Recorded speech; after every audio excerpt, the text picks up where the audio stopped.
Thomas Green here with Ethical Marketing Service. On the episode today, we have Amy Lenius. Amy, welcome. Hi, thank you so much for having me. I'm excited to be here. It is very much my pleasure. Would you like to take a moment and tell the audience a bit about yourself and what you do? I would love to. Hi, my name is Amy Lenius. I live in Ontario, Canada, and I am the director of group coaching, MC, live event coordinator, and all sorts of other things behind the scenes and in front of the scenes at Next Level University. Very good introduction. Thank you. And how did that come about? Oh, that's a bit of a long story, but I can definitely condense it. When the pandemic hit, I couldn't go and speak on stages, and I missed being able to speak into the lives of others. And I got really interested in the idea of having my own podcast, actually. And I had already touched base with Kevin and Alan at Next Level University, and they produce and coach podcasters. They help produce shows, they help coach podcasters, as well as the plethora of other things that they do. And so it kind of started there. And then I started working with Alan as a business coach, and it grew. And I loved being in their realm. I went to all of their free things. I deeply believed in their values and their business model. That's why I got tied and connected to them in the first place. I deeply love and value the word holistic. And their whole thing is holistic self improvement, health, wealth, life, and love. And so that really hit my heart in a beautiful way because I fell in love with that word myself. And then one day, Alan called me up and asked if I'd like to be their official MC. He had seen some of my public speaking. And so it started as me being their MC. And then it just proliferated from there. We do group coaching together now. I coach through them. We do a lot of incredible things there together. Thank you for that. Great answer. When you speak to Kevin, tell him I miss his face because he's been on the Oh, podcast a couple of times. I will. It's hard not to miss Kevin's face. He's the man. You mentioned about holistic self-improvement or self-development. I actually don't know. So what would you say the difference is between general self-improvement versus holistic? I'm going to start with holistic. So, holistic is a meaning of everything affects everything else in your life. So, if you are super focused on your career, it's kind of delusional to think that that's not going to affect your relationship, your parenting, your health, and things like that, right? If we're focused only on one thing, then it does affect other things, possibly in a negative way or in a beautiful way, depending on how you look at it. And I love looking at it in a beautiful way. If I'm super fulfilled in my career, in my passion, in my purpose, then it kind of pours out and really affects how good I feel as a mother, a spouse, in my health, and all of those other things. But it is deeply hard, for sure, very fulfilling, but very challenging to have holistic focus with your health, with your quality of life, with your love, and with your wealth, and in your money pursuits. And so I fell in love with the idea of two guys who want to, in the best, most healthiest ways, do that. And they speak on it in a very sustainable way, which I loved coming into their community and helping add to them speaking into the people's lives about how to do it in a sustainable way and not an overwhelming way. Whereas sometimes self-improvement, it's just what's the new thing I can learn? What is the next practice I can develop in my life? And sometimes it's either you're just learning or maybe you're doing something physical, but you're not exactly implementing both all the time. And so you're going to start walking in circles. And so I do love bringing a holistic approach into everything that we do. Thank you for that. I don't know whether this was where you were going with it, but it reminds me of I think it was either Aristotle or Plato. Excellence is not an act, but a habit, something along those lines. And how you do the small things is how you do everything. Is that kind of a good interpretation? Yes, I love that one. That saying, how you do the small things is how you do everything. I deeply believe in that. Okay. Well, of all the things that we could speak about today, what would you say that your passion is? Ooh, good question. I love helping people discover their passion, discover their their inner peace is a big one, especially for women. I usually coach women. And I deeply believe in the two pillars of self-belief and self-worth and how those really are like staple pillars in anything we're trying to do, whether it be health, relationships, on your business entrepreneurship journey, however it is, whatever your version of success is, because it's very individual. Self belief and self worth, I think, are two of the most important things to understand where they're at now and how to build them into what feels aligned for you. It's a great topic. And yeah, I think there are a fair number of people who perhaps don't have a good self-belief in themselves. So how do they start if that's the case? Yeah, we actually, our community is based on mostly people who have higher self belief than they do self worth. So, not saying that their self belief is very high, but it typically is more so than their self worth, which is really beautiful to see. But self belief is what you believe you can achieve, accomplish, or show in the outside world. And self worth is what you believe about yourself and what you believe you're worthy of on the inside. And so, self belief is building external success and whatever that means to you again. And so building self-belief, we have this simple framework. It sounds simple, but it can be challenging. So I love embodying it in these simple ways. But it's state, prove, and self-assigned. So if you were to picture a triangle, and in the bottom left it says state, and on the top it says prove, and in the bottom right it says self-assign. And you just repeat that cycle over and over again in the small things and in the big things. So state is I'm going to do this thing. Let's use laundry as an example. I love using laundry because we all do laundry, and sometimes your brain is going to tell you, oh, it's so silly. It's so silly to state, prove, and self assign and build self belief on something as simple as laundry. But if you can do it for the little things, like we said in the beginning, you can do it for the big things as well. And so state, I am going to do the laundry today. I don't want to. It's going to suck. I'm going to do it. Prove to yourself that you can do it. Step two, do the laundry. And then self assign. Give yourself the credit of, hey, I said I was going to do something I didn't want to, but I did it anyways. And like self celebration is what that is, assigning that you did a task.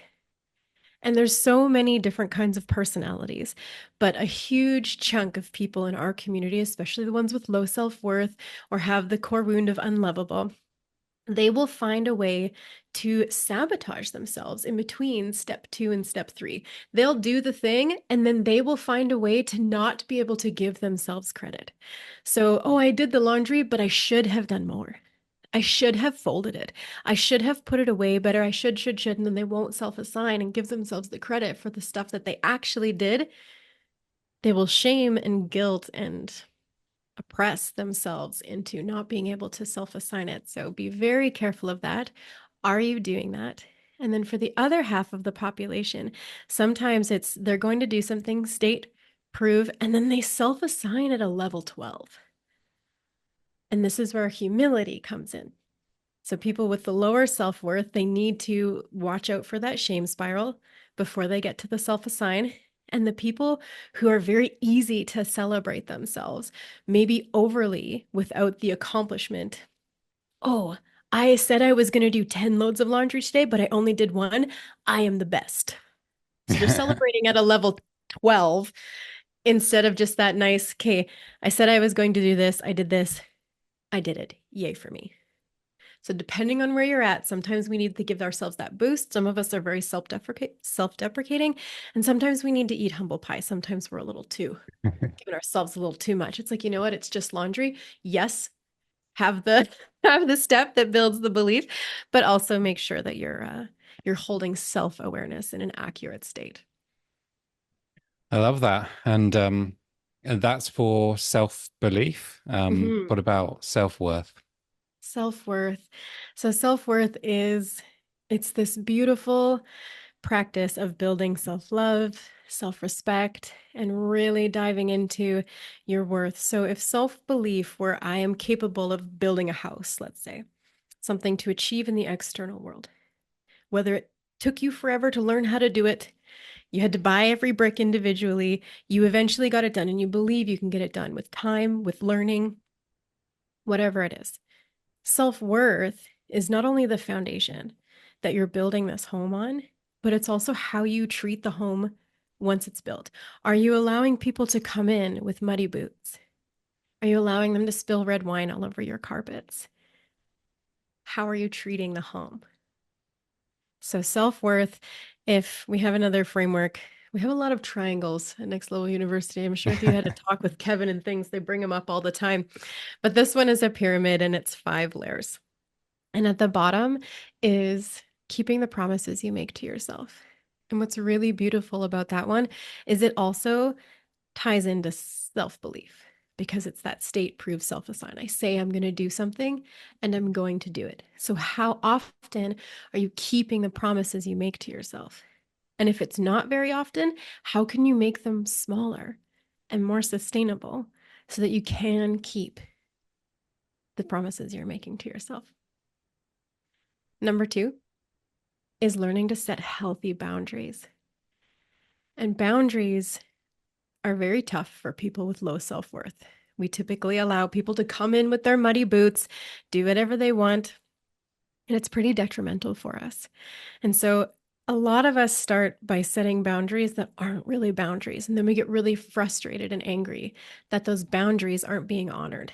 But in reality, a lot of us are setting rules instead of boundaries. So, rules dictate other people. Boundaries dictate yourself because at the end of the day, that's the only thing we have control over. We don't have control really over other people. We can have influence, but not full control. And so for me to come in and let's say I'm having an argument with somebody, I'm having a disagreement with somebody, and they start getting really disrespectful. They start calling me names or raising their tone at me. And I say, hey, you can't speak to me that way. Don't do that. They kind of still can. Right? We can't control what's coming out of their mouth. We hope that they're not going to. We've stated that we don't like that. But it is, again, it's setting a rule over a boundary. Whereas if I were to say, hey, when you raise your voice to me like that, or when you call me that name, or if you continue to do those things, I am going to remove myself from this conversation. That's a boundary because you now have control over you. You've stated what you're going to do if this behavior that doesn't align with you continues. So, learning to state strong and healthy boundaries. And again, starting small because it's really scary for people with low self worth to start creating those boundaries. And there will be pushback. There will be pushback on those boundaries because the people that benefited from you having no boundaries are going, their feathers are going to ruffle a little bit, but that's okay. That's the moment you got to push through. It's really important. And then the next one is courage, especially social courage, saying what you really mean, talking about how you really feel, being really courageous, whatever that means to you. But typically it's social courage, courage with other people. And then investing in yourself. Sorry, go ahead. No, no, go ahead. I knew there was five parts to Mm. the pyramid. I feel like I should contribute more, but I just want to listen. So go ahead with your next couple. I'm taking over your show here, Thomas. No, go for it. We'll do the last two. And then please ask me all the questions. So the next one is investing in yourself. And people get, I think, misconstrued on how we can invest in ourselves. Yes, it's lovely to be able to do these elaborate and expensive things. If you can go on a weekend retreat with the ladies, absolutely. That's amazing. That's investing in yourself in a certain way. If you can hire a coach or a therapist, what an incredible way to invest in yourself. But some of us don't have those means all the time, right? So, looking within your means, podcasts like this are free. This is investing in yourself. You taking the time and energy to listen to something like this right now is you investing in yourself. So it can be as small, which I love because then we can do those daily, or as elaborate as you want them to be or can have.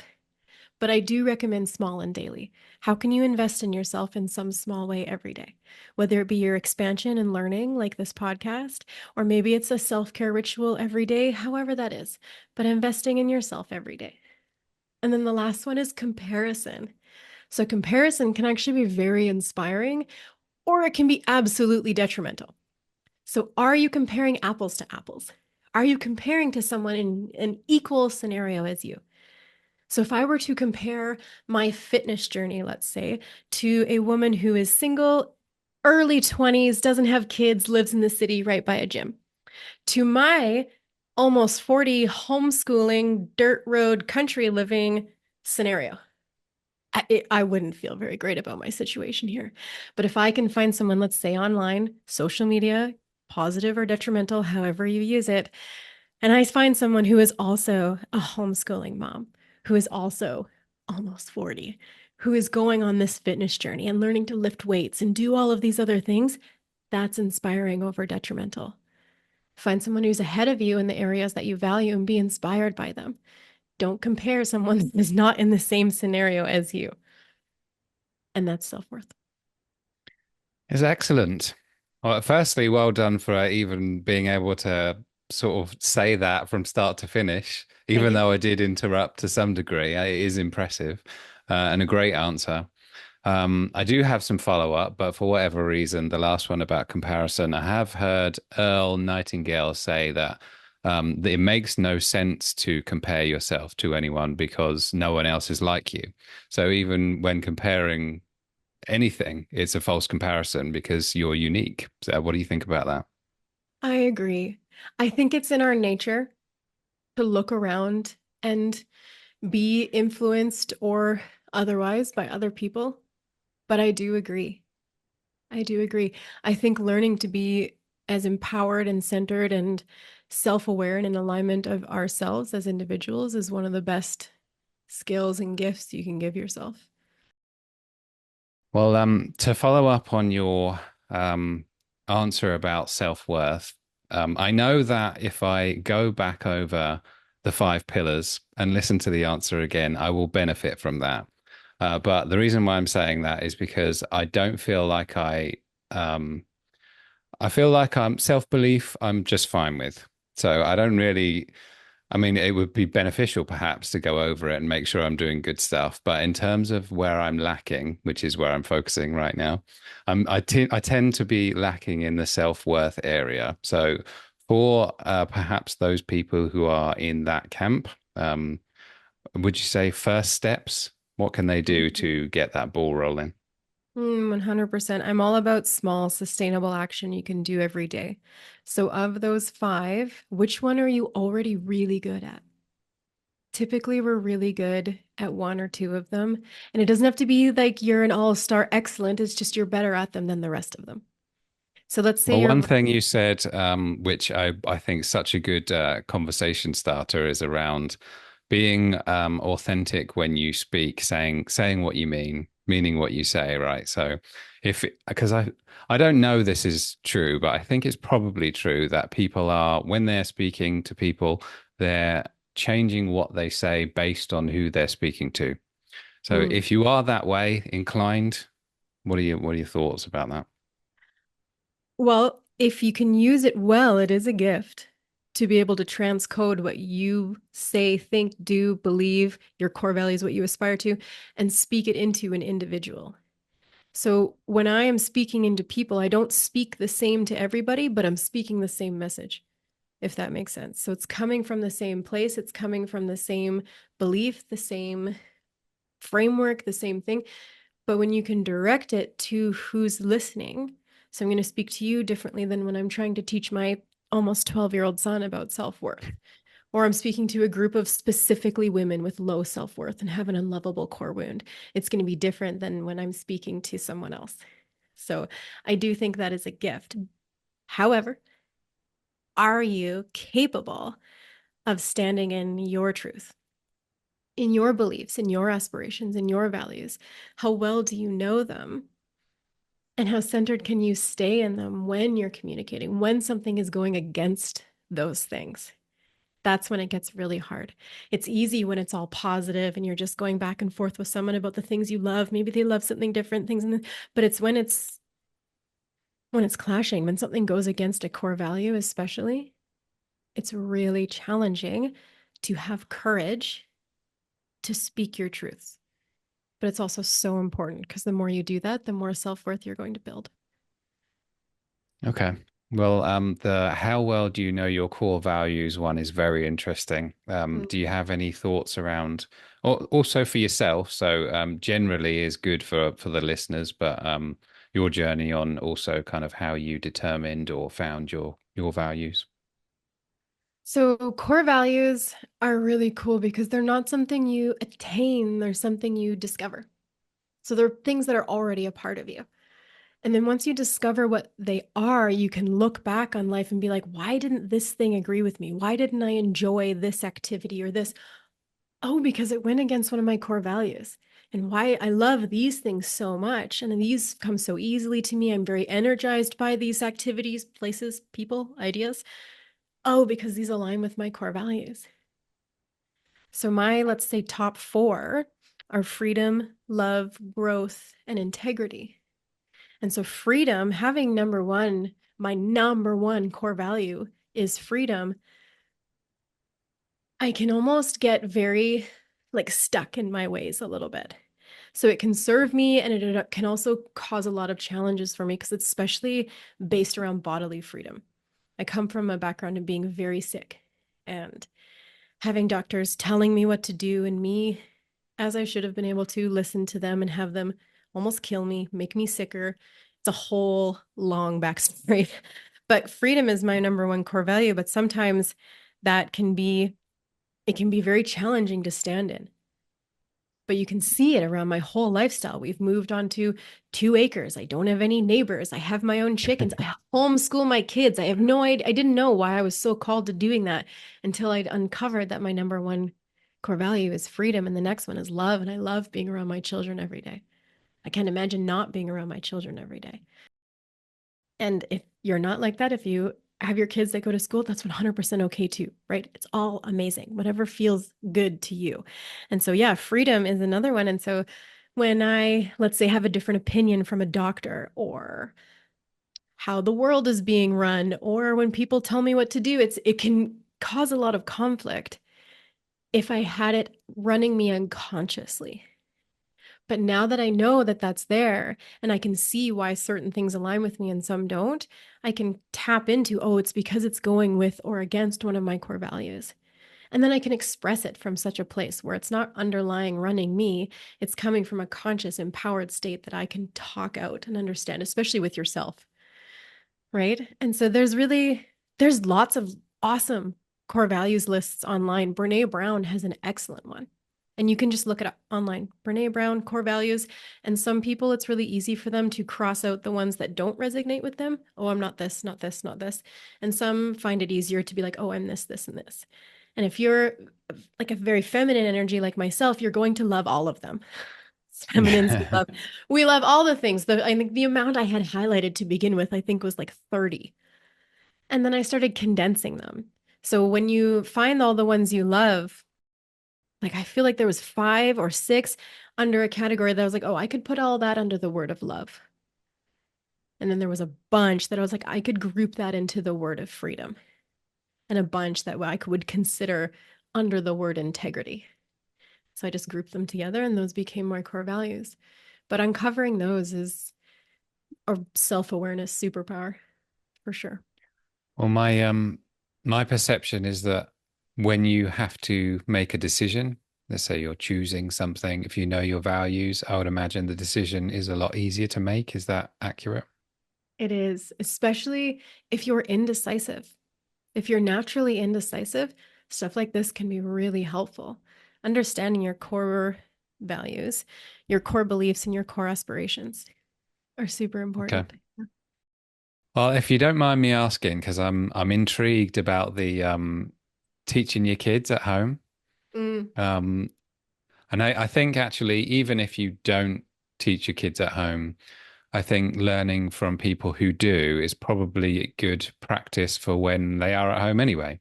So, how do you make sure they know everything?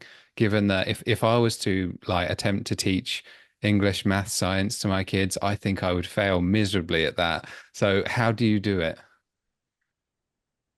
I feel like I'm failing miserably regularly, actually, but I think that's half the fun. I mean, everyone grows up with their own struggles and things, but it is one, it's a lot easier than you think. There are so Okay. many beautiful curriculums out there for you to to purchase, to print off, to there's so much out there. And what really helped me the most, because I was like, how do I know that my kids are at the same level and learning the same things as other kids in their grades, right, in their age? And the teacher who was helping me, she said, yeah, but even if there was three grade five classrooms in one school, none of them are learning the same things. The teacher has a giant list of curriculum to choose from, and she gets to pick and choose different things in each subject. So one class might study the anatomy of a lizard, and the other people might be doing the anatomy of the human body. It's very different. And so that made me feel better. It did. And so I just allow my kids to follow their interest. Right now, they're really into like medieval and Vikings. And then I purchased a curriculum that is based on a story and lessons from those time periods and that, Vikings, but yet it's their social studies, their English, everything but their math is in there based on this one story. And so it's really customizable and very fun. Okay. That sounds pretty cool. I bet your kids will be great. I'm sure you're an amazing teacher, so well done. We've mentioned Next Level a couple of times. For people who want to get in touch with you or follow you, is that where they go? Yeah, definitely. At Next Level University, we have a free Facebook community. I think it's one of the best places on earth. I'm a little biased because I now run that Facebook page, and so I'm in there every day. And we post every day on something that is going to build your self-awareness. So whether it's a deep dive question, or maybe it's just something simple like a this or that kind of question. What do you prefer your chocolate with? Caramel or peanut butter? Yes, it's a very superficial question, but it is fun and it is a moment to ask yourself, oh, what do I like better? And sometimes asking yourself questions is one of the best ways to discover yourself and to grow yourself. And so we're just in there every day asking really beautiful questions with a mass amount of people who are dedicated to small improvements every day. Well, based on your answers today, I'm sure it would be beneficial for people to get in touch. Have you got any closing thoughts for us? Well, for one, this was a beautiful conversation. Thank you. And two, I think just remembering that small sustainability is the way. So when you look at the self-worth pyramid that we talked about, and I said pick one that you're already really good at, allow that one to just be because you're already there, and then pick one other one. Pick one that you need the most support in. Maybe it's setting those boundaries, and just let the rest of the pyramid go for a little bit and focus in on how can you start setting and building those boundaries small and sustainably every day. And then once that becomes habitual, how can you dive into another layer? Don't try and take on everything all at once. It's not sustainable to do so. It's not about a New Year's resolution where you're here to like go to the gym for 3 hours a day now as of January 1st. Like people last what, like 4 days? It's not that. That's not how we win in whatever our version of success is. It's small, sustainable action every day. So, whatever one of those things, whether it be self belief or self worth, and within those, which one spoke to you the most that you need the most support in? And then, how can you give yourself a small, sustainable boost in that every day? Okay. Well, Amy, I feel better. So thank you. I appreciate that. And thank you for being a great guest today. Oh, thank you, Thomas.